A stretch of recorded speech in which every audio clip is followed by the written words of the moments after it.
The station was burning. Red emergency lights strobed through corridors choked with smoke and sparking electrical conduits.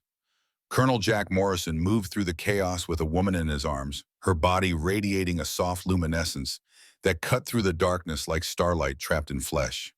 Blood ran down his face from a gash above his left eye, mixing with sweat and the acrid taste of chemical fire suppressant that hung in the recycled air. His boots pounded against metal grating as another explosion rocked the station somewhere behind them. The woman in his arms stirred her fingers, clutching weakly at his tactical vest. "Jack." Her voice was barely a whisper, fragile as glass. "If they take the core, the entire galaxy, save your strength." He didn't slow down, couldn't slow down. The hunters were everywhere now, pouring through breached airlocks like a plague of shadows. "We're getting out of this." Another blast. Closer this time. The deck plates buckled beneath his feet, and he nearly lost his balance. But 35 years of combat instincts kept him upright, kept him moving. The woman's glow flickered like a candle in a storm. "You don't understand." She reached up her palm, pressing against his chest, and he felt warmth spread through him, something ancient and vast touching the edges of his consciousness. "They cannot have what I carry. The cost would be—" The wall beside them exploded inward. Jack threw himself sideways, shielding her with his body as debris peppered his back. Through the smoke and fire, he saw them coming. Soldiers in black armor, marked with the insignia of Prometheus. Behind them, taller figures with skin that shimmered like liquid metal. Luminary warriors, working together. He had 16 rounds left in his sidearm. There were at least 30 of them. "Valeria." He looked down at the woman in his arms. Her eyes, large and luminous as twin moons, held his gaze with an intensity that made his heart stutter. "Whatever happens." The screen went black. 72 hours earlier, the alarm clock read 0500 when Jack Morrison's eyes opened. No gradual awakening, no transition from dream to consciousness. One moment he was asleep, the next he was alert. 35 years in the United States Air Force had burned that response into his nervous system as surely as the scars that marked his body. He lay still for a moment, staring at the curved ceiling of his quarters aboard Sentinel Station 9. The low hum of the station's life support systems filled the silence, a constant mechanical heartbeat that had become as familiar to him as his own pulse over the past 2 years. Beyond the reinforced porthole beside his bunk, stars wheeled slowly past diamond dust, scattered across infinite black velvet. 2 years. 2 years since the incident at Edwards Air Force Base. 2 years since he had refused a direct order from Admiral Richard Stone and watched his career evaporate like morning dew under a Nevada sun.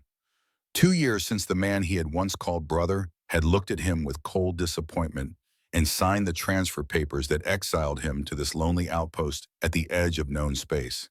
Jack sat up his joints, protesting with the familiar ache of a body that had absorbed too much punishment over too many decades. At 58, he was still in fighting shape, but the shape had grown harder to maintain. Each morning brought new reminders that time was an opponent no amount of training could defeat. His quarters were Spartan by choice. The small space contained only what he needed: a bunk, a desk with a terminal, a footlocker containing his personal effects. 2 items decorated the otherwise bare walls.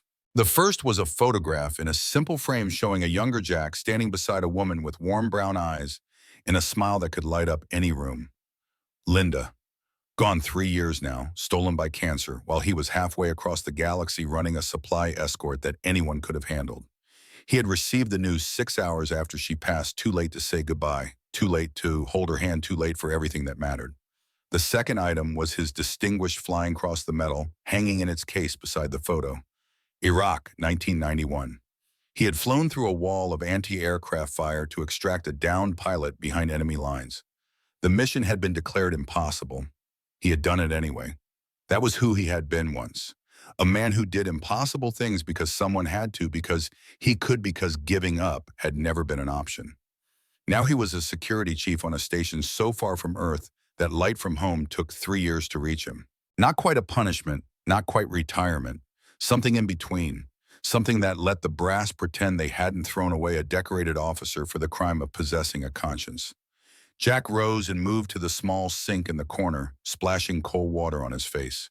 The mirror showed him a map of his life, the scar on his jaw from an ejection seat malfunction over Kuwait, the lines around his eyes from squinting through cockpit glass into hostile skies, the gray that had conquered his temples and was making steady advances across the rest of his close-cropped hair. His eyes were still sharp, though, still the color of storm clouds before lightning strikes. Linda had always said she could see everything he was feeling in those eyes, every emotion he tried to hide behind the wall of military discipline. He wondered what she would see in them now. The morning routine unfolded with mechanical precision. Physical training in the station's small gymnasium, 45 minutes of weights and cardio that left him breathing hard but satisfied. A shower that never quite got hot enough. A uniform that fit perfectly because he maintained the same weight he had carried for the past 15 years, give or take a few pounds of muscle converted to something less useful. Sentinel Station 9 was not a glamorous posting. Positioned at the outer edge of human-controlled space, it served as an early warning system in way station for vessels traveling between Earth and the scattered colonies that humanity had established among the stars. The crew complement was minimal, barely 40 souls rattling around in a structure designed for 3 times that number. Most of them were young, eager for adventure, disappointed to find only routine and the vast emptiness of space. Jack understood their frustration. He had felt it himself once. Now he appreciated the quiet, the predictability, the absence of decisions that could get people killed. He made his way to the security office, nodding at the few crew members he passed in the corridors. They returned the gesture with varying degrees of respect and wariness. He knew what they called him behind his back. The ghost. The man who walked through walls and saw everything. The officer who had been something important once and was now marking time until retirement or death, whichever came first. The security office was a small compartment filled with monitoring equipment and the glow of multiple screens showing feeds from cameras throughout the station. Sergeant Maria Chen was already at her station, her dark eyes tracking across the displays with the focused attention of someone who took her job seriously. At 28, she was the youngest member of his security team and the most capable. Former Marine decorated in actions she never talked about, possessed of a quiet competence that reminded Jack of the best soldiers he had served with over the years. "Morning, sir." She didn't look up from her screens. "Quiet night. Routine traffic on the far sensor array, nothing that pinged hostile." "Good." Jack poured himself a cup of coffee from the pot that Chen always had ready. It was terrible coffee, but it was hot and caffeinated, which was all that mattered. "Anything from Director Hayes?" "Staff meeting at 0800. Apparently there's some kind of inspection coming through next week, and he wants everyone to know how important it is that we look professional." The slight edge in her voice told Jack everything he needed to know about her opinion of Director Hayes and his priorities. Director Thomas Hayes was a bureaucrat's bureaucrat, a man who had risen through the ranks by never making waves and always saying the right things to the right people. He ran Sentinel 9 with the same cautious mediocrity that had defined his entire career, more concerned with paperwork and appearances than with the actual functioning of the station. Jack had learned to work around him rather than through him, a skill he had developed over decades of dealing with officers who confused position with competence. "I'll be there." Jack settled into his chair and began reviewing the overnight reports. Sensor logs, maintenance schedules, personnel movements. The rhythm of a station ticking along in perfect mechanical order. It was soothing in its predictability, and that predictability was exactly why the anomaly caught his attention. A small fluctuation in the long-range sensor array, barely noticeable, easily dismissed as cosmic background noise or a glitch in the equipment. But Jack had spent too many years reading instrument panels in combat situations to ignore the small things. The small things were what killed you. He pulled up the raw data and examined it more closely. There it was again, a faint signal buried in the static. Rhythmic. Purposeful. Not natural. "Chen," he kept his voice level, "take a look at this." She moved to his station, leaning over his shoulder to examine the readout. He could smell the soap. She used something floral that seemed out of place in the sterile, recycled air of the station. Her brow furrowed as she studied the data. "That's odd. It's too regular to be random interference." "That's what I thought." Jack enhanced the signal, filtering out the background noise. The pattern became clearer, a distress beacon broadcasting in a frequency he didn't recognize. "Can you identify the source?" Chen's fingers danced across the console. Small vessel approximately 40,000 kilometers out. It's drifting, no active propulsion. The beacon is automated, but the signal strength is degrading. Whatever happened to them, it happened recently. Jack felt something stir in his chest, an old instinct that had never quite died despite his best efforts to bury it. Out there in the darkness between stars, someone was in trouble. Someone was calling for help. Regulations require us to report any unknown contacts to Director Hayes before initiating contact or rescue operations. Chen's voice was carefully neutral. Standing orders are clear. I know what the standing orders are. Jack was already reaching for his gear. I also know that by the time we go through proper channels, whoever's on that ship could be dead. Sir, if Hayes finds out you launched without authorization, then he can add it to my file with all the other insubordination. Jack checked his sidearm, a habit so ingrained he didn't even think about it. I've been court-martialed by better men than Thomas Hayes. You have the con, Sergeant. If I'm not back in 3 hours, then you can tell Hayes whatever you want. Yisha. Chen hesitated for only a moment before nodding. Something like respect flickered in her eyes. Understood, sir. Good hunting. The shuttle bay was quiet at this hour, populated only by the maintenance drones that kept the station's small fleet of auxiliary craft in working order. Jack moved through the pre-flight checklist with practiced efficiency, his hands remembering procedures that his conscious mind barely needed to engage. The shuttle was a standard rescue configuration designed for exactly the kind of mission he was about to undertake. He had flown worse in more dangerous situations. The launch was smooth, the station falling away behind him as he pushed into open space. Stars surrounded him on all sides, ancient light from suns that might have died millennia ago, finally completing its journey to his eyes.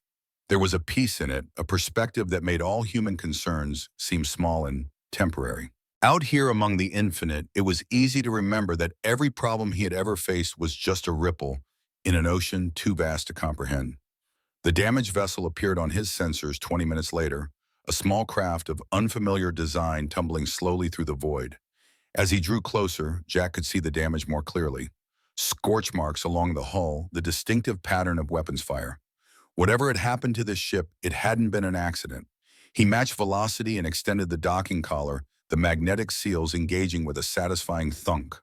The airlock cycled, and he stepped through into the wounded vessel with his sidearm drawn and his senses on high alert.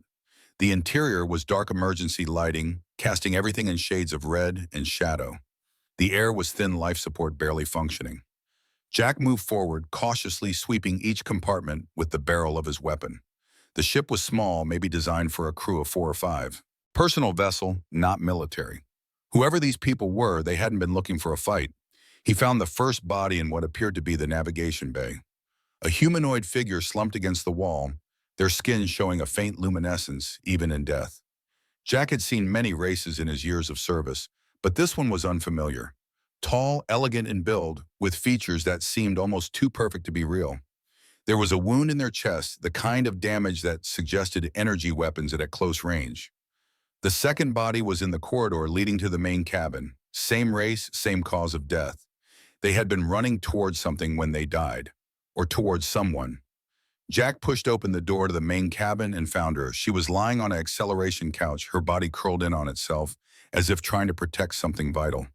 Her skin shimmered with an iridescent glow, colors shifting like oil on water as he approached. Her features were humanoid but enhanced, as if someone had taken the concept of human beauty and refined it to something beyond earthly standards. Even unconscious, even wounded, she was the most remarkable being he had ever seen. But it was the armor that caught his attention. Damaged as it was, he could recognize the craftsmanship. This was not the gear of a common traveler. The intricate patterns, the materials that seemed to shift between metal and light, the symbols etched into the chest plate. This was regalia, the armor of someone important. He knelt beside her, checking for vital signs with the limited medical knowledge his training had provided. Pulse present, weak but steady, breathing shallow. Wounds that needed treatment but weren't immediately fatal. She was alive, but she wouldn't stay that way without help. Her eyes opened. They were enormous, luminous pools of liquid silver that seemed to contain entire galaxies within their depths. They focused on him with an intensity that made him feel like she was looking not at him, but through him, seeing every secret he had ever kept, every failure he had ever suffered. Her hand shot out and gripped his wrist with surprising strength. Don't. Her voice was musical, even rough with pain, each word carrying harmonics that seemed to resonate in his bones. Don't contact your station. Prometheus, they have someone on your station. Jack froze. He had heard that name before, whispered in classified briefings and redacted reports. Prometheus, a shadow organization that officially didn't exist, but seemed to have fingers in every military and scientific operation involving extraterrestrial contact. Who are you? The question came out harsher than he intended. What happened here? Please. Her grip tightened, desperation bleeding through her regal composure.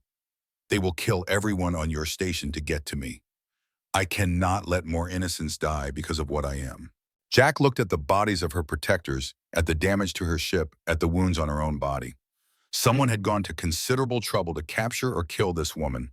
Someone with military-grade weapons and the resources to track her through interstellar space. Every regulation he had ever sworn to uphold told him to report this contact immediately. Protocol was clear. Unknown aliens, especially potentially hostile situations, required immediate notification of command authority.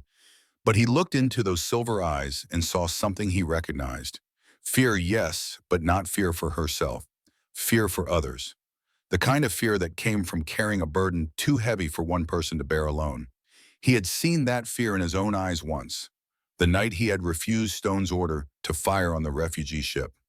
Can you walk? Jack holstered his weapon and began assessing the best way to move her. We need to get you to my shuttle before anyone notices I'm gone. She studied him for a long moment, those impossible eyes searching his face for something only she could name. Whatever she found there seemed to satisfy her. You are taking a great risk, human. You do not even know my name. You can tell me your name later. Right now we need to move. He helped her stand, taking most of her weight as she struggled to find her footing. She was taller than he had expected, nearly matching his 6 feet, but lighter than she looked. As they moved toward the airlock, she leaned against him, and he felt warmth radiate from her skin, a heat that seemed to come from somewhere deep within. I am called Valeria. Her voice was stronger now, some of her composure returning. Was queen of the Luminary Empire. Jack almost stumbled, a queen. He had just committed unauthorized rescue of alien royalty, hidden her from his superior officers, and was now smuggling her back to his station in violation of approximately 15 different regulations. His career, what remained of it, was definitely over now. The return journey to Sentinel-9 was tense. Jack kept expecting alarms to blare for Director Hayes to appear on his communication screen demanding explanations. But the station remained quiet, the universe apparently content to give him this small window of opportunity. He docked the shuttle in a secondary bay, one that saw less traffic than the main facility. Valeria had recovered enough to walk on her own, though she still moved with the careful gait of someone managing significant pain. Her luminescence had dimmed somewhat, making her slightly less conspicuous, but there was still no way she would pass for human. This way. Jack guided her through maintenance corridors that he had mapped during his first month on the station. Back routes and service passages that most of the crew never used. The kind of knowledge that came from being unable to sleep at night and needing something to occupy the hours until dawn. His quarters were Spartan, but they were private. He settled Valeria on his bunk and retrieved the medical kit from his footlocker. Basic supplies intended for field treatment rather than alien physiology, but it was better than nothing. I need to clean your wounds. He laid out the supplies with practiced efficiency. I don't know if this will work on your biology, but infection is infection regardless of species. Your medicine will help. Valeria watched him with those unsettling eyes. Our physiologies are not so different, your people and mine. The Luminary have walked among the stars for millennia. We have encountered many races. Humans are unique. How so? Jack began cleaning the worst of her wounds, a deep gash along her rib cage that had stopped bleeding but still looked dangerous. You are young by galactic standards. Your technology is primitive, your understanding of the universe limited. And yet, she paused considering her words, there is something in you, a fire that burns hotter than most. Some of my people find it threatening. They believe humanity will become a danger if allowed to develop unchecked. Is that why you're here, to check on the dangerous humans? Valeria's expression shifted, something like sorrow passing across her features. I am here because I have nowhere else to go. Because the general who swore to protect me killed my parents and seized my throne. Because I carry something within me that he and others will stop at nothing to possess. Jack finished bandaging her wound and sat back studying her. The glow of her skin had stabilized, a soft illumination that made the harsh lines of his quarters seem almost warm. What do you carry? The question hung in the air between them. What's worth killing a queen and starting a war over? Valeria was silent for a long moment. Then she placed her hand over her chest, directly above her heart, and Jack watched as light began to bloom beneath her palm. The luminary are born from the energy of stars. Her voice took on a quality of ancient ritual words spoken across generations. We carry that stellar fire within us, a connection to the fundamental purpose of the universe. But the queens of the luminary carry something more. We call it the eternal core. The light intensified and Jack had to shield his eyes. He felt pressure in his chest, a sensation like standing too close to a thunderstorm, electricity dancing across his skin. The core is not merely energy. It is a compressed dimension, a pocket of space-time containing enough raw power to reshape reality itself. Valeria's voice had taken on an edge of something that might have been fear. In the hands of a rightful queen, it maintains balance. It creates and nurtures. But if it were to be extracted, weaponized, she let the light fade. Entire star systems could be erased from existence. The fabric of the galaxy itself could be torn apart. Jack stared at her, processing the implications.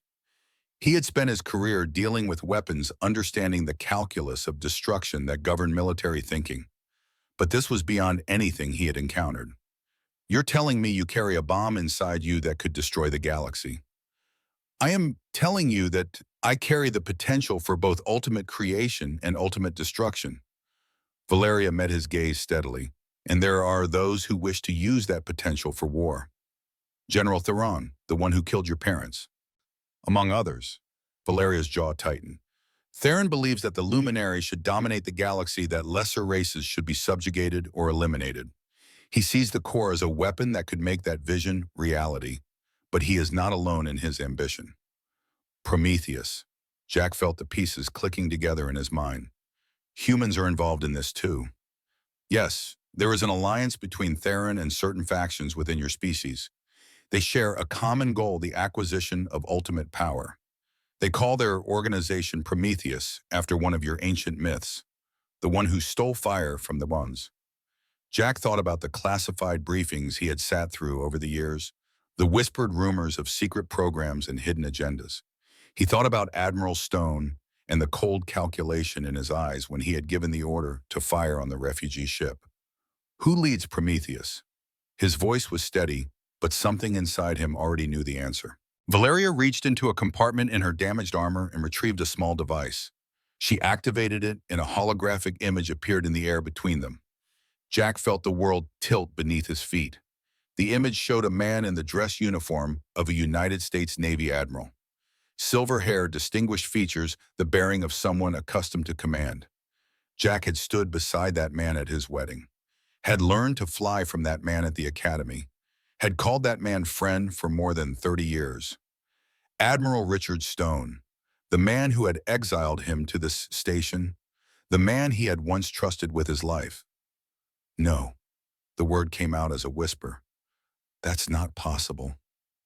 I am sorry. Valeria's voice was gentle. I know this must be difficult to accept. Difficult, Jack laughed, but there was no humor in it. I've known Richard Stone for 35 years. He taught me everything I know about being an officer. He stood beside me at my wife's funeral. His voice broke. He can't be involved in this. Humans have a capacity for deception that even the luminary find remarkable. Valeria's tone held no judgment, only a weary kind of understanding.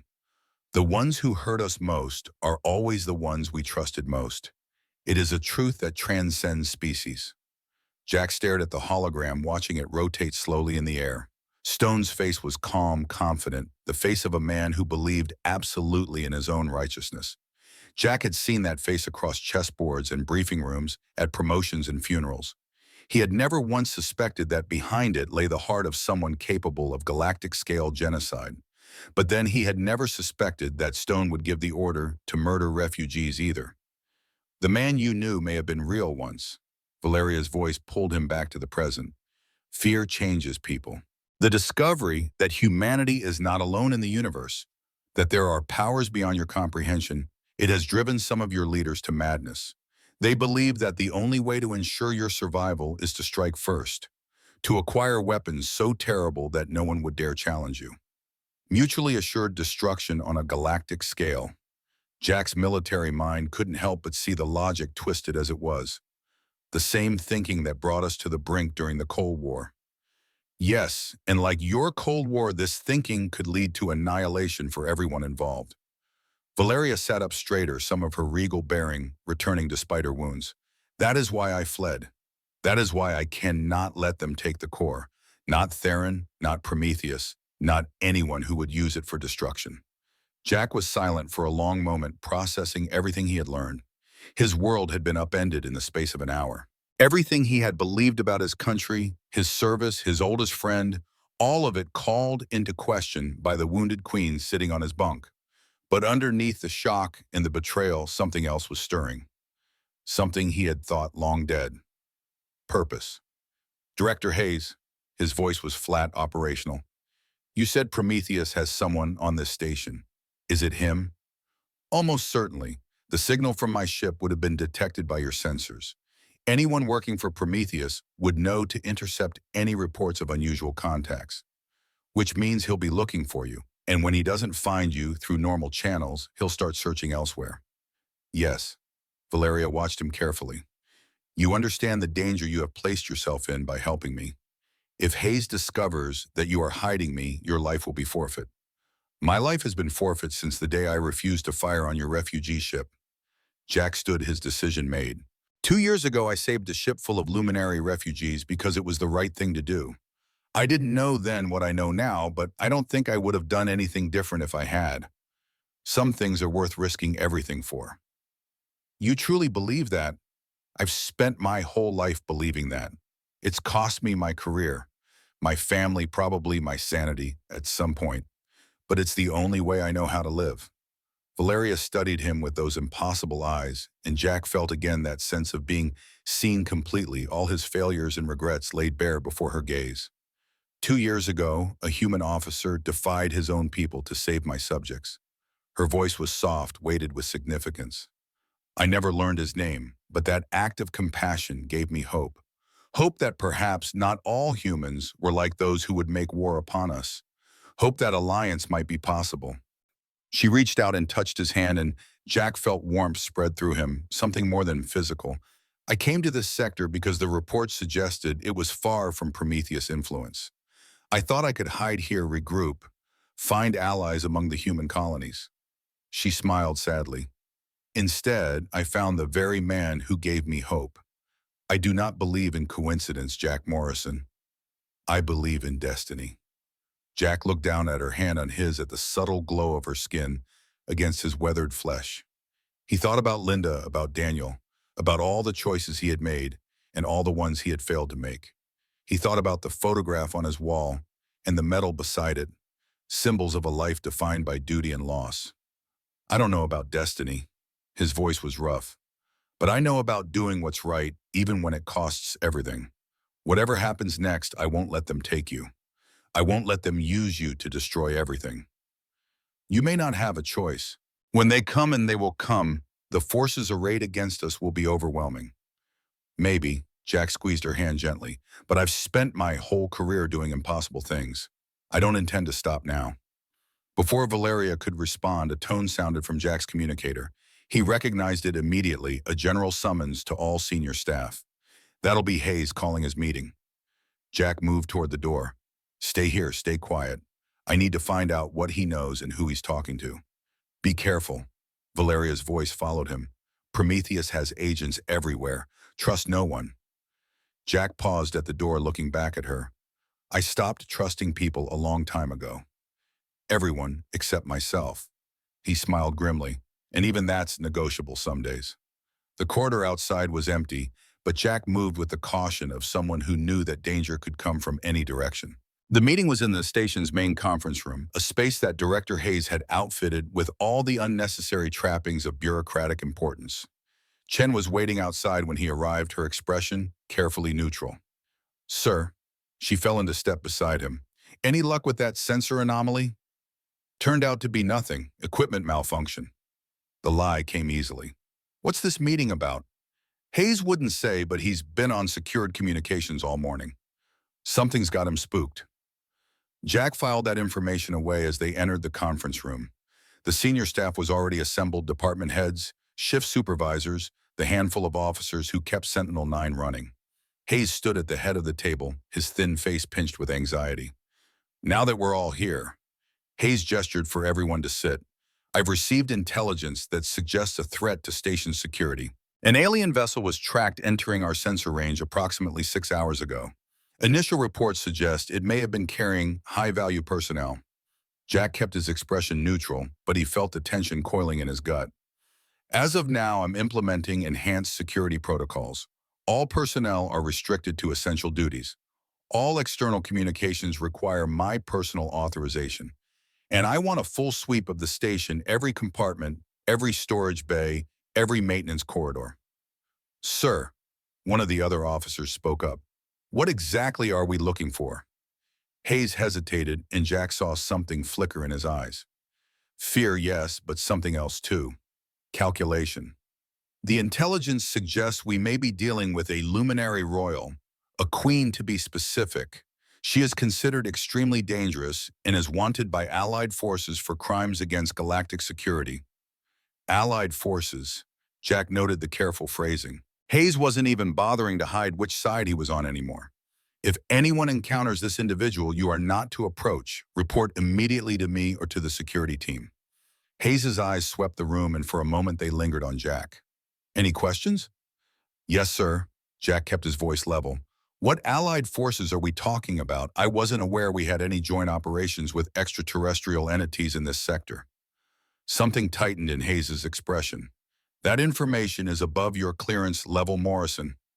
Suffice to say that this station is now under special jurisdiction. My orders come directly from Fleet Command." Fleet Command. That meant Stone. The web was tightening. "Understood, sir." Jack nodded, playing the dutiful subordinate. "I'll coordinate the sweep with my team." "See that you do." Hayes held his gaze for a moment longer than necessary. "And Morrison, if you find anything unusual, anything at all, I want to know about it immediately. Don't take any independent action." The warning was clear. Hayes knew something. Maybe not everything, but enough to be suspicious. "Of course, sir. By the book." The meeting broke up, and Jack caught Chen's eye as they filed out. She gave him an almost imperceptible nod. Whatever came next, he knew she would have his back. He just had to figure out how to save a queen, expose a conspiracy, and survive the next few hours without getting everyone on this station killed. Simple. He had done harder things before. Probably. Jack made his way back to his quarters through a circuitous route, doubling back several times to ensure he wasn't being followed. His mind was racing, calculating options and outcomes with the cold precision that had kept him alive through 47 combat missions. Hayes would be monitoring communications, which meant he couldn't risk contacting anyone outside the station. The sweep would begin within the hour, and his quarters would be among the first searched. Hayes would make sure of that. He needed to move Valeria, find somewhere more secure to hide her until he could figure out their next move. He was so focused on the tactical problem that he almost missed the shadow moving in the corridor ahead. Instinct saved him. He threw himself sideways as a pulse of energy scorched the air where his head had been. Combat reflexes took over his sidearm, clearing its holster before he consciously registered the threat. Two figures in black tactical gear, faces hidden behind featureless masks. They moved with military precision, flanking positions, covering each other's angles. Prometheus operatives. They must have been waiting for him. Jack fired twice center mass on the lead operative. The shots connected but barely staggered him body armor. He adjusted, went for the joint at the knee. The operative went down with a grunt of pain. The second one was on him before he could bring his weapon around. They grappled in the narrow corridor, and Jack found himself fighting someone younger, stronger, with training that matched his own. He took a blow to the ribs that drove the air from his lungs, but he had been hit harder. He used the operative's momentum against him, a judo throw that sent them both crashing into the wall. His weapon was gone, knocked from his hand in the struggle. The operative produced a knife, the blade gleaming in the corridor's harsh lighting. Jack caught his wrist, twisted. Heard bone crack. The knife clattered to the deck. "Who sent you?" Jack had the operative pinned now, one arm locked behind his back at an angle that threatened to dislocate the shoulder. "Hayes Stone." The operative laughed, a harsh sound through the mask. "You're already dead, Morrison. You just don't know it yet." "Then you won't mind telling me what I want to know." "Prometheus is eternal. Cut off one head, two more take its place. You can't stop what's coming." Jack heard footsteps behind him, the first operative back on his feet despite the wound. He had maybe 2 seconds before this became unwinnable. He made a choice. The maintenance panel beside him came off with a sharp tug, revealing the junction of conduits and wiring beneath. Jack shoved the operative he was holding into the opening and followed, sliding through the narrow gap just as pulse fire burned the air behind him. The access tunnels were cramped, barely large enough for a man to crawl through. Jack moved as fast as the confined space allowed, his breath loud in his ears, his heart pounding against his ribs. He could hear the operatives trying to follow their curses echoing through the metal passages. He knew these tunnels better than they did. 2 years of sleepless nights had their advantages. 10 minutes of crawling, climbing, and doubling back brought him to a maintenance junction near the cargo bay. He emerged into a storage compartment filled with equipment containers, breathing hard but uninjured. He needed to get back to Valeria. If Prometheus operatives were already on the station, Hayes had called in reinforcements faster than expected. The sweep wasn't just about finding the Queen, it was about eliminating anyone who might help her. His communicator buzzed, Chen's voice barely a whisper. "Sir, they're coming for your quarters. 5 minutes, maybe less." "I know, I ran into some friends on the way back." "Are you I'm fine, but we need to move to Plan B." "There is no Plan B, sir." "There is now? Meet me at Auxiliary Cargo Bay 7 and bring the emergency kit." "Understood." A pause. "Sir, whatever happens, it's been an honor." "Don't get sentimental on me, Sergeant. We're not dead yet." He killed the connection and started moving. Cargo Bay 7 was on the far side of the station, away from the main traffic areas. It would take him 15 minutes to get there through the maintenance tunnels. He just had to hope that Valeria could hold out that long. As he crawled through the darkness, Jack Morrison allowed himself a moment of grim satisfaction. At 58 years old, with his career in ruins and his oldest friend revealed as a traitor, he was finally doing something that mattered again. Whatever came next, at least he would face it on his own terms. The bones of the station groaned around him as he moved through its hidden arteries, and somewhere in the distance, he heard the first alarms begin to sound. The hunt had begun. The alarms screamed through Sentinel 9 like the death cries of a wounded animal. Red emergency lighting transformed every corridor into a blood-soaked nightmare, shadows stretching and contracting with each pulse of the warning beacons. Jack Morrison moved through the chaos with the focused calm of a man who had long ago made peace with the possibility of his own death. He found Valeria where he had left her, but she was not alone. Chen stood guard at the door, her weapon drawn, her stance conveying the coiled readiness of someone prepared to kill or die in the next heartbeat. Beside her, slumped against the wall with a makeshift bandage wrapped around her torso, was another luminary woman. Younger than Valeria, with sharper features and the lean build of a warrior. "Zara."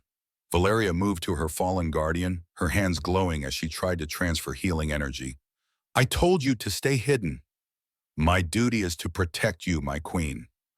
Zara's voice was weak but defiant. "I will not abandon that duty while breath remains in my body." Jack assessed the situation with a soldier's eye. 2 operatives tried to breach 10 minutes ago. Chen's work lay crumpled in the corridor outside, clean shots that spoke of training and necessity. But Zara's wounds were older, sustained during the attack on their ship. She had been hiding her condition, pushing through pain that would have incapacitated most beings. "We need to move. Hayes has called in Prometheus reinforcements, and there's a fleet incoming." Jack turned to Valeria, watching her luminescence dim as she poured energy into her wounded guardian. "How much time before Theron arrives?" "Minutes, perhaps. His ships are faster than anything in your fleet." Valeria's silver eyes were heavy with exhaustion. "He will demand my surrender." When I refuse, he will destroy this station and everyone aboard. Then we don't give him the chance. Jack was already mapping escape routes in his mind. Chen, what's the status of the shuttle bay? Locked down. Hayes posted guards the moment the alarm sounded. Secondary bay. Same. Every exit point is covered.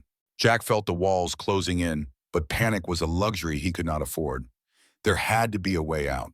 There was always a way out if you were willing to look hard enough and pay the price when you found it.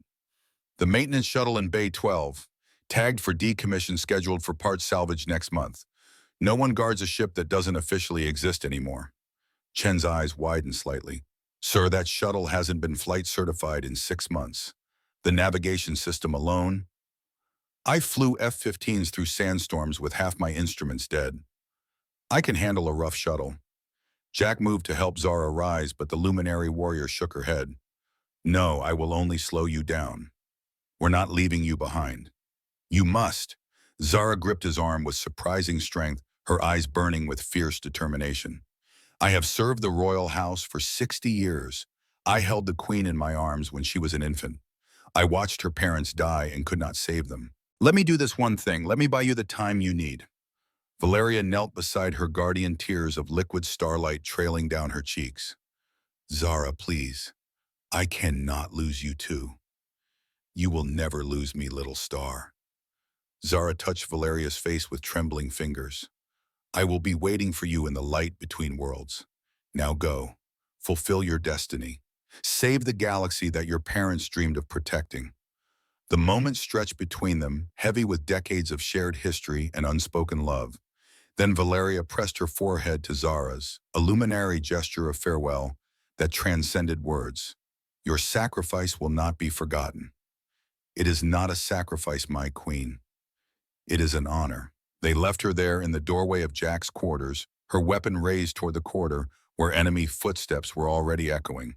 The last thing Jack saw was her smile, peaceful and proud, as she prepared to meet her death on her own terms. The sound of weapons fire followed them through the maintenance tunnels. Then silence. They moved through the station like ghosts, using the passages and service corridors that Jack had memorized during his sleepless nights. The maintenance shuttle bay was exactly as he remembered, a forgotten corner where obsolete equipment went to die. The shuttle itself sat in its cradle like an aging warrior put out to pasture. This is going to be rough. Jack moved to the access panel. The startup sequence alone will probably alert half the station. Then we must be gone before they can respond. Valeria followed him into the cramped interior, her movements slower than before, grief and exhaustion weighing on her like physical burdens. The shuttle's systems came online with a groan of protest. Jack ignored the warning lights, his hands moving through the startup sequence with muscle memory from 1,000 previous flights. The engine coughed, sputtered, then caught with a roar. Chen now! The sergeant sprinted across the bay and threw herself through the hatch just as Jack engaged the thrusters. The shuttle lurched forward, crashing through the bay doors with a shriek of tortured metal. Alarms howled behind them as they burst into open space. Multiple contacts on approach. Chen strapped herself into the co-pilot seat. Luminary warships, at least a dozen, and something else. Bigger. A flagship. Jack pushed the engines harder, feeling the old vessels shudder around him. Behind them, Sentinel-9 grew smaller, a metal island in an ocean of stars that had become a battlefield. Incoming transmission on all frequencies. The main screen flickered to life. General Theron was everything Valeria had described. Tall, imposing, his features marked by scars from countless battles. His eyes burned with fanaticism that transcended mere ambition. Queen Valeria, you have led us on quite a chase. But the game ends here. Surrender yourself, and the humans who have aided you will be spared. Resist, and I will burn that station to ash with everyone aboard. Valeria rose from her seat, moving to stand where the transmission's camera could capture her image. Her glow flared despite her exhaustion. You speak of games, Theron, but it was you who made a game of my parents' lives. You murdered them in their own throne room, surrounded by guards who had sworn to protect them. Your parents were weak. They would have led our people to extinction with their naive dreams of peace. You did what was necessary to ensure your own power. Valeria's voice cut like a blade forged in starfire. And now you ally yourself with the very humans you claim to despise, going for the chance to possess what you could never earn. Theron's expression flickered. The alliance with Prometheus is temporary. Once we have the core, the humans will serve their purpose and be discarded. The galaxy belongs to no one, Theron. That is the lesson you never learned. She turned to Jack. Cut the transmission. Jack killed the feed. Through the viewport, he could see the luminary fleet spreading out to encircle them. Escape was impossible. They were trapped. Another ship approaching. Chen's voice held confusion. Human design, military configuration, transmitting Prometheus identification codes. The new vessel emerged from behind the station, sleek and deadly. A face appeared on their secondary screen. A woman with sharp features and eyes like chips of Arctic ice. Colonel Morrison, my name is Dr. Victoria Cross. I believe you have something that belongs to us. I don't know what you're talking about. Please, Colonel, let's not waste time with denials. Cross smiled without warmth. The Queen is aboard your vessel. We've been tracking her biosignature since she entered this sector.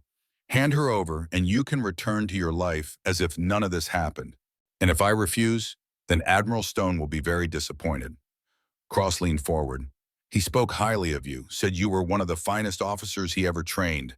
It would be a shame to report that you died resisting lawful authority. The mention of Stone's name sent ice through Jack's veins. Stone is a traitor. The real power has always operated in shadows, Colonel. Prometheus has protected humanity for decades. Cross paused, her smile widening. But perhaps you need additional motivation. We have someone here who wants to speak with you. The image shifted. Jack's heart stopped. Daniel, his son, bound to a chair on the bridge of Cross's ship, his face bruised, his eyes defiant despite the fear lurking beneath. Dad, Daniel's voice cracked. Don't listen to them. Whatever they want, don't give it to them. Danny. The word came out as a whisper. Jack gripped the console so hard his knuckles went white. What have you done to him? Lieutenant Daniel Morrison was apprehended 2 days ago at his posting in Colorado. Cross stepped back into frame, standing beside Daniel with proprietary satisfaction. Admiral Stone thought he might be useful leverage. It seems he was right. Dad, I'm okay. Daniel strained against his bonds. Mom wouldn't want you to compromise everything for... Cross backhanded him across the face. Quiet. Jack felt rage building in his chest like a nuclear reaction approaching critical mass. His son. They had taken his son. The boy he had failed so many times in the relationship he had hoped to repair. Now Daniel was a hostage, his life measured in the value of Jack's cooperation. If you hurt him again, you'll what, Colonel? You're in a decommissioned shuttle with no weapons, no shields, and no hope of escape. I have a fleet behind me and your son in front of me. The calculus here is very simple. Valeria's hand found Jack's shoulder. Through the connection between them, he felt her anguish at his pain, her guilt at being the cause of it. Jack, her voice was soft, I will surrender. Your son's life is worth more than... No. The word came out harder than he intended. They'll kill him anyway once they have what they want. People like Cross don't leave witnesses. Then what do we do? Jack stared at his son's face on the screen, at the defiance that reminded him so much of himself at that age. Daniel had joined the military against Jack's wishes, following in footsteps that Jack had warned would lead only to sacrifice and regret. And yet here he was refusing to break, refusing to beg his father to surrender. Some things passed from father to son, whether you wanted them to or not. Cross, Jack's voice was steady despite the storm raging inside him. I want to talk to Stone, not you, the man himself. The Admiral is busy with more important matters. Then make him unbusy. Tell him Jack Morrison wants to have a conversation about honor and duty and all the things we used to believe in before he sold his soul. Cross hesitated. Something in Jack's tone had shaken her carefully maintained composure. She stepped out of frame, and Jack could hear muffled conversation in the background. When she returned, her expression was different, colder, more dangerous. The Admiral will speak with you. But be warned, Colonel, his patience is not infinite, and neither is your son's time. The screen flickered. A new face appeared. Admiral Richard Stone looked older than Jack remembered. The silver hair had thinned, the distinguished features had grown gaunt. But the eyes were the same, sharp, calculating, the eyes of a chess player who always thought 12 moves ahead. Jack, Stone's voice carried the warmth of old friendship, which made it all the more obscene. It's been too long. Not long enough, Richard. What the hell happened to you? I grew up. I saw the universe for what it really is. A hostile place full of species that would wipe humanity from existence without a second thought. Stone leaned forward. Everything I've done to protect our people. By allying with the aliens you claim to fear, by planning to use a weapon that could destroy the galaxy. The core is the great equalizer, Jack. With it, we become untouchable. No alien empire, no matter how powerful, would dare challenge us. And how many billions die in the process? How many civilizations get erased so you can feel safe? Stone's expression hardened. Necessary casualties. The math is simple. Humanity's survival outweighs any cost. That's not survival, Richard. That's genocide. It's victory, the only kind that matters. Stone glanced at something off screen. I didn't want this, Jack. I hoped you would join us willingly. You were the best pilot I ever trained, the finest officer I ever knew. But you always had that weakness, that moral rigidity that kept you from doing what needed to be done. If moral rigidity means not murdering billions of innocent beings, then I'll wear that label proudly. So be it. Stone's voice went flat. You have 1 hour to surrender the Queen. After that, I give Dr. Cross permission to begin extracting information from your son. She has methods that can make a man wish he had never been born. Richard. 1 hour, Jack. Don't waste it. The transmission cut off. Jack sat motionless, staring at the blank screen, feeling the weight of impossible choices pressing down on him. Jack. Valeria's voice pulled him back. There may be a way, but it will require trust. I already trust you. Not trust in me. Trust in us. She took his hand and he felt warmth spreading through their connection. The core responds to bonds forged in truth and sacrifice. If I open it slightly, I can give us the power we need to reach the nexus. But the process will change you. It will link us in ways that cannot be undone. What do you mean, link us? Our fates will become intertwined. If I die, you die. If you die, I follow. Her silver eyes held his gaze without flinching. It is the deepest bond my people can form. Once established, it can never be broken. Jack thought about Linda, about the life he had already lost. He thought about Daniel, trapped on an enemy ship, his fate hanging by a thread. He thought about 35 years of service to a country that had repaid him with exile and betrayal. And he thought about the woman standing before him, a queen without a kingdom, carrying the weight of galactic annihilation in her chest. A woman who had trusted him when she had every reason to trust no one. Do it. The words came without hesitation. Whatever it takes, we see this through together. Something shifted in Valeria's expression, a softening that made her seem almost human, despite her otherworldly beauty. Then hold on, Jack Morrison, and do not let go. She placed both hands on his chest directly over his heart. Light erupted from her palms, blinding and beautiful, pouring into him like liquid fire. He felt his body arch, his consciousness expand, his awareness, stretching beyond the confines of physical form. And then he felt her. Not just her presence, but her essence, her memories, her fears, her hopes, her sorrows. A lifetime of loneliness in gilded halls. The weight of a crown she had never wanted. The screams of her parents as Theron's blade found their hearts. Zara's face as she prepared to die. He gave her his own memories in return. Linda's smile on their wedding day. Daniel's first steps, his tiny hands reaching up. The roar of engines as he flew into battle. The cold emptiness since Linda's death. The guilt that never faded. Two souls merging and separating, learning each other in the space between heartbeats. When the light faded, Jack found himself gasping. His body thrummed with energy he could not name. He looked at his hands and saw faint luminescence beneath his skin. What did you do to me? I gave you a piece of myself, and you gave me a piece of yourself. We are bound now, Jack, linked in ways that transcend flesh. Chen was staring at them both. Sir, are you all right? Jack rose to his feet, testing his new reality. He could feel Valeria's heartbeat as clearly as his own, could sense her emotions, her thoughts, the vast well of power coiled within her. And he could feel something else, a connection to something greater, something that stretched across space like threads of living light. I'm better than all right, Sergeant. He moved back to the pilot's seat. I can see everything now. Every ship in that fleet, every weakness in their formation. Valeria, I need you to extend your shields to cover the shuttle. With the bond strengthening me, yes, but not for long. I don't need long. I just need enough time to get us through their lines.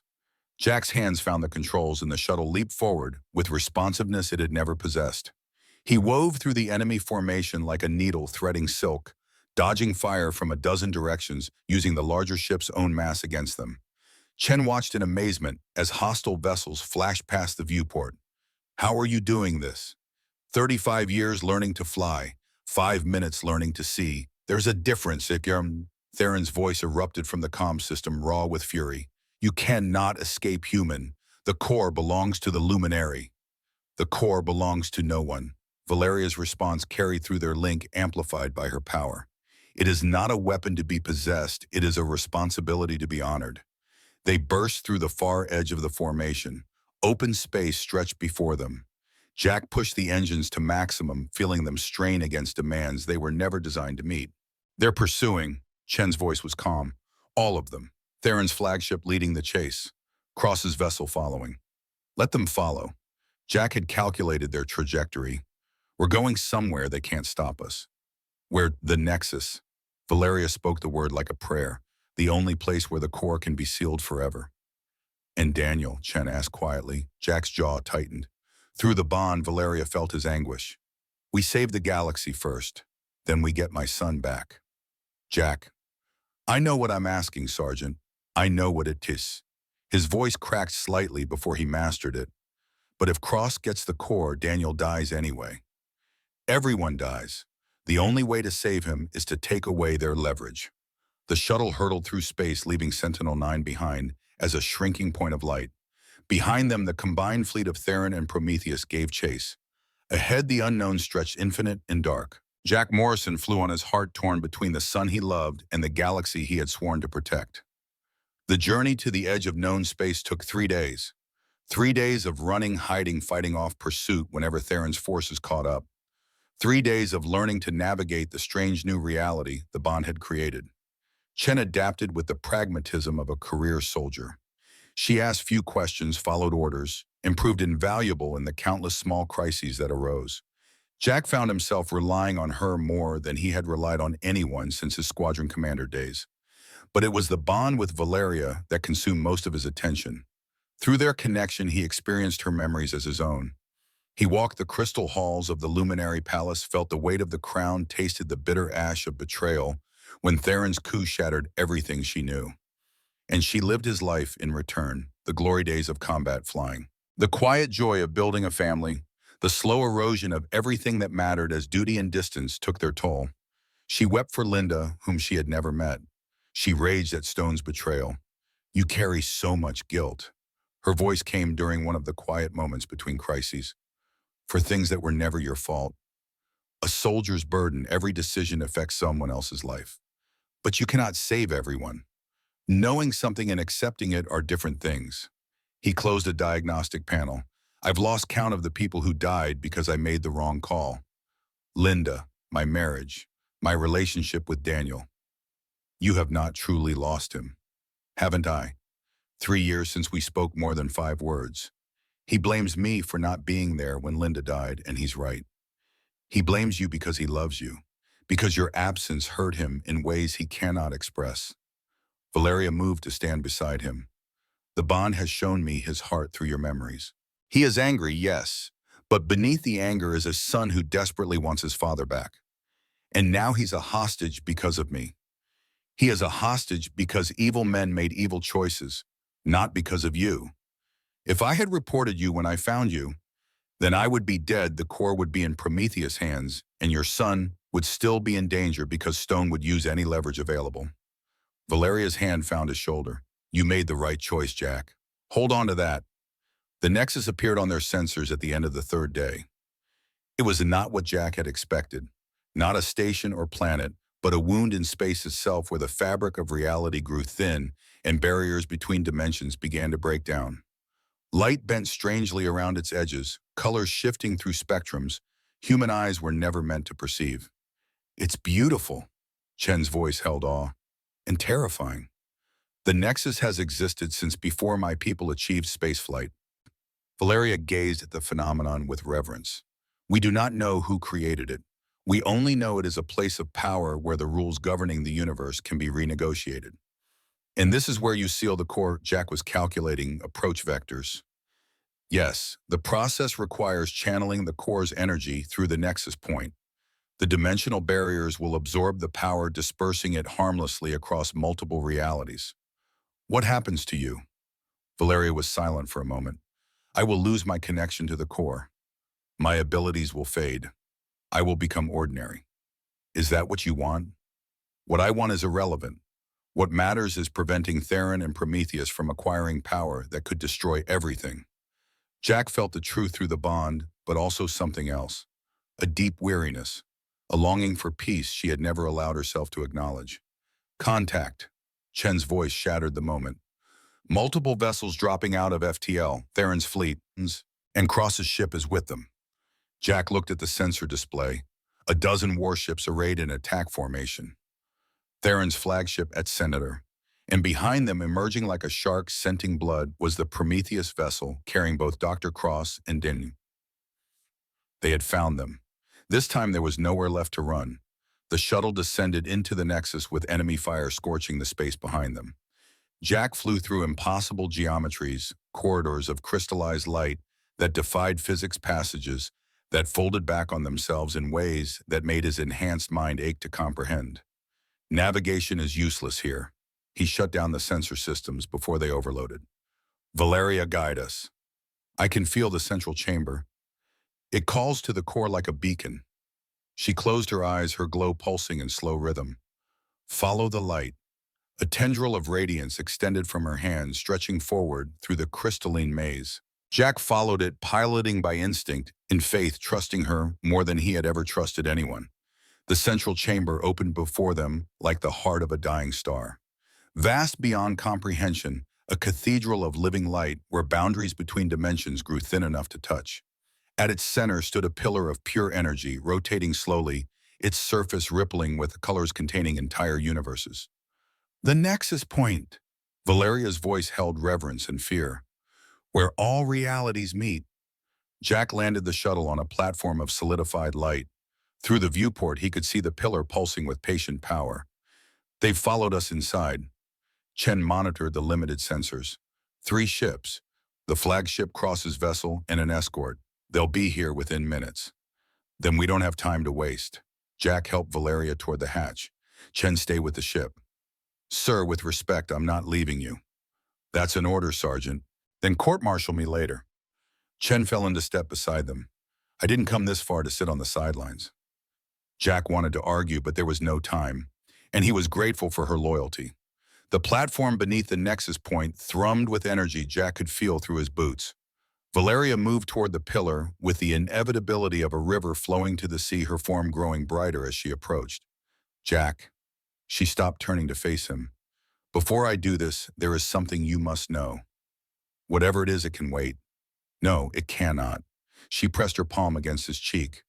The bond we share was not an accident. When I first touched you, I felt something I had never felt before. A recognition, as if some part of me had been waiting for you across all the years and all the stars. Valeria, I love you, Jack Morrison. I have loved you since the moment our souls touched, and I will love you until the last star burns out. He pulled her close, feeling her light wrap around him. Then don't leave me. Don't become something I can't touch. Stay with me. I will always be with you. The bond ensures that, but the physical form. She drew back, starlight tears trailing down her cheeks. Some sacrifices cannot be avoided, only accepted. The sound of engines shattered the moment. 3 vessels descended into the chamber, weapons trained on the platform. The flagship touched down first, its massive bulk dwarfing their shuttle. General Theron emerged flanked by a dozen luminary warriors in full battle armor. Behind them, Dr. Cross and a squad of Prometheus operatives took positions. And between 2 guards, hands bound, face bloodied, but unbowed, stood Daniel Morrison. Dad? Daniel's voice echoed through the chamber. Danny. Jack started forward, but Chen's hand on his arm stopped him. They'll cut you down before you get halfway. Theron's voice boomed across the platform. It ends here, Valeria. You have led us on a merry chase, but there is nowhere left to run. I was never running from you, Theron. I was running toward this. Valeria stepped forward, toward the only place where the core could be kept from hands that would misuse it. The core is the birthright of the luminary. It belongs to us. The core belongs to no one. Cross stepped forward, dragging Daniel with her. She pressed a weapon against his temple. Touching sentiment, Your Majesty, but perhaps we can simplify this discussion. She smiled at Jack. Colonel Morrison, you have a choice. Convince the Queen to surrender peacefully or watch your son die. Dad, don't. Daniel's voice was steady despite the gun at his head. Don't let them win. Mom wouldn't want you to compromise everything for me. Jack felt his heart breaking. His son facing death with the same stubborn courage that had defined Jack's own life. Linda's eyes looking out from Daniel's face. The next generation ready to sacrifice everything for principle. Danny, I mean it, Dad. I've been angry at you for years, for not being there, for choosing duty over family. But I understand now. I finally understand. Daniel's voice cracked. Some things are bigger than us. Some things have to be protected no matter the cost. Your son shows remarkable courage. Cross pressed the weapon harder against Daniel's temple.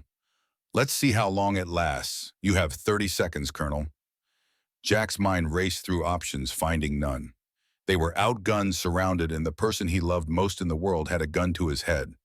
Through the bond, he felt Valeria's anguish at his pain, and something else. A decision being made. I will surrender. Valeria's voice was calm. Release the human boy, and I will come willingly. No, Jack grabbed her arm. You can't. I can, I must.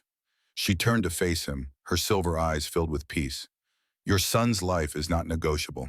Neither is the galaxy's survival, but perhaps both can be achieved. She leaned close, her lips brushing his ear as she whispered, Trust me, when the moment comes, get Daniel and run. Do not look back. Before Jack could respond, she pulled away and walked toward Theron. My queen. Chen raised her weapon, but Jack held her back. Wait. His voice was barely audible. She has a plan. Valeria stopped halfway between Jack and Theron, her luminescence building with each step. The glow intensified until she blazed like a star made flesh. You want the core, Theron? Then see it. She raised her hands to the sky. Light erupted from her chest, a pillar of brilliance that shot upward toward the nexus point. The chamber trembled. Reality itself seemed to groan under the strain of power being unleashed. Cross staggered back, releasing Daniel in her shock. The Prometheus operatives shielded their eyes. Even Theron's warriors fell to their knees, overwhelmed by the majesty of what they were witnessing. Now, Jack sprinted toward his own Chen, covering him with suppressing fire. He grabbed Daniel, cut his bonds with a combat knife, and dragged him toward the shuttle. Dad, what's happening? Your rescue, move! Behind them, Valeria stood at the center of a maelstrom. The nexus point had awakened, responding to her call, drawing the core's energy into itself. She was feeding the dimensional gateway everything she had, dispersing the power across infinite realities where no one could ever gather it again. Theron realized what was happening. No, stop her! He charged forward, blade raised, but the energy field around Valeria threw him back. He tried again and again, each time repelled by power that had grown beyond anything physical force could overcome. Cross recovered her composure and aimed her weapon at Jack's retreating form. If I can't have the core, neither can you. She fired. The blast caught Jack in the shoulder, spinning him around, sending him crashing to the platform. Daniel screamed and tried to go back, but Chen grabbed him, forcing him toward the shuttle. Jack lay on the crystalline surface, watching blood pool beneath him. Through dimming vision, he saw Valeria turn, saw her eyes find his across the chaos of the chamber. Jack, her scream carried frequencies that shattered weapons and dropped enemies to their knees. She broke from the nexus point, her transformation incomplete, and ran toward him. No, Jack tried to wave her back. Finish it. You have to finish it. I will not lose you. She reached him, her hands pressing against his wound, light flowing from her into him. Not now, not when we've come so far. The core, if you don't disperse it, then we find another way, together. She looked up at the nexus point, still churning with partially released energy. There is enough power left for one more act. But it will require everything we have. What do you mean, the bond, Jack? If we channel it through the nexus point, our combined essence can complete the dispersal. But the process will transform us both. Into what? I don't know, something new, something that exists between worlds rather than within them. Her hands cradled his face. We might cease to exist as we are. We might become something unrecognizable. Or we might simply die. Jack looked past her at Theron, rising to his feet again, murder in his eyes. At Cross, reaching for another weapon. At the Prometheus operatives regrouping. At Chen holding Daniel at the shuttle's hatch, waiting for a signal that might never come. And at Daniel himself watching his father with an expression that broke Jack's heart. Pride. Love. The same look Linda had given him on their wedding day. Danny, Jack's voice carried across the chamber. Whatever happens, know that I love you. I've always loved you, even when I didn't know how to show it. You're the best thing I've ever helped create, and I'm proud of the man you've become. Dad, take care of each other. Chen will get you home. And when you get there, live the life I never gave you the chance to have. He turned to Valeria, his decision made. Do it. Whatever we become together. She smiled radiant despite the chaos around them. I knew you would say that. They rose together, her arms around him, his around her. The bond between them flared brighter than it had ever been. Jack felt himself dissolving his consciousness, expanding beyond the limits of his physical form. He felt Valeria merging with him, her essence intertwining with his like rivers joining the sea. He felt the core's energy rushing through them, both seeking the nexus point, desperate to be released. And he felt something else. A doorway opening, a threshold waiting to be crossed. Now, Valeria's voice was everywhere and nowhere. Let go. Jack Morrison let go. The explosion of light consumed everything. Theron crossed their forces. The ships, the platform, all of it vanished in brilliance that transcended physical sight. The nexus point received the core's energy and scattered it across dimensions, dispersing power that could have destroyed galaxies into harmless fragments spread across infinite realities. When the light faded, the chamber was empty. Chen stood at the shuttle's hatch, Daniel beside her, both staring at the space where Jack and Valeria had been. Dad, Daniel's voice was small broken. There was no answer. Chen put her hand on his shoulder. We need to go. The enemy ships are disabled, but more will come. I can't leave him. He's not here anymore, Lieutenant. Chen's voice was gentle but firm. Whatever he became, wherever he is, he's not coming back to this place. The best thing we can do is honor his sacrifice by surviving. Daniel stared at the empty platform for a long moment. Then slowly he nodded. Okay, let's go home. The shuttle lifted off, rising through the impossible geometries of the nexus, heading towards stars that seemed somehow less threatening than they had before. Behind them in the space where a man and a queen had given everything to save a galaxy that would never know their names. Something stirred. Not quite alive. Not quite dead. Something new. 6 months later, Daniel Morrison stood before the United Council of Earth, wearing the dress uniform of an officer who had seen too much and survived anyway. The chamber was packed with representatives from every nation, their faces reflecting various degrees of hope and fear.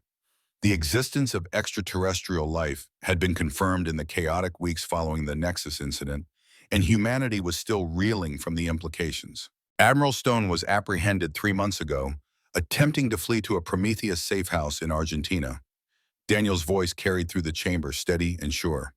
His testimony, combined with records recovered from Prometheus facilities worldwide, has revealed a conspiracy reaching into the highest levels of leadership across multiple nations.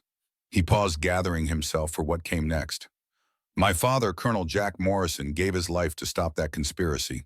Along with Queen Valeria of the Luminary Empire, he prevented a weapon of unimaginable power from falling into hands that would have used it to destroy billions of innocent lives.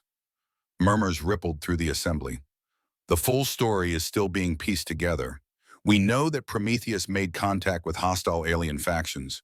We know they plan to acquire a weapon capable of destroying entire star systems. And we know that 2 people, 1 human and 1 luminary, sacrificed everything to prevent that from happening. He looked out at the assembled leaders, seeing fierce suspicion and cautious hope in equal measure. My father spent his life serving his country. He was exiled for following his conscience, forgotten by the institutions he dedicated himself to. But in the end, he made a choice that saved us all. Not for glory, not for recognition, simply because it was the right thing to do. Daniel's voice grew stronger. That's the lesson I take from his sacrifice. The lesson I hope all of us can learn. The universe is vast and dangerous, full of threats we're only beginning to understand. But we are not alone. There are allies out there, beings who believe in cooperation over conquest. My father found one such ally, and together they changed the fate of the galaxy.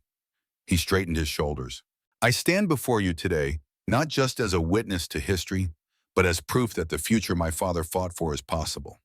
A future where humanity takes its place among the stars, not as conquerors or victims, but as partners in a community of civilizations spanning the cosmos.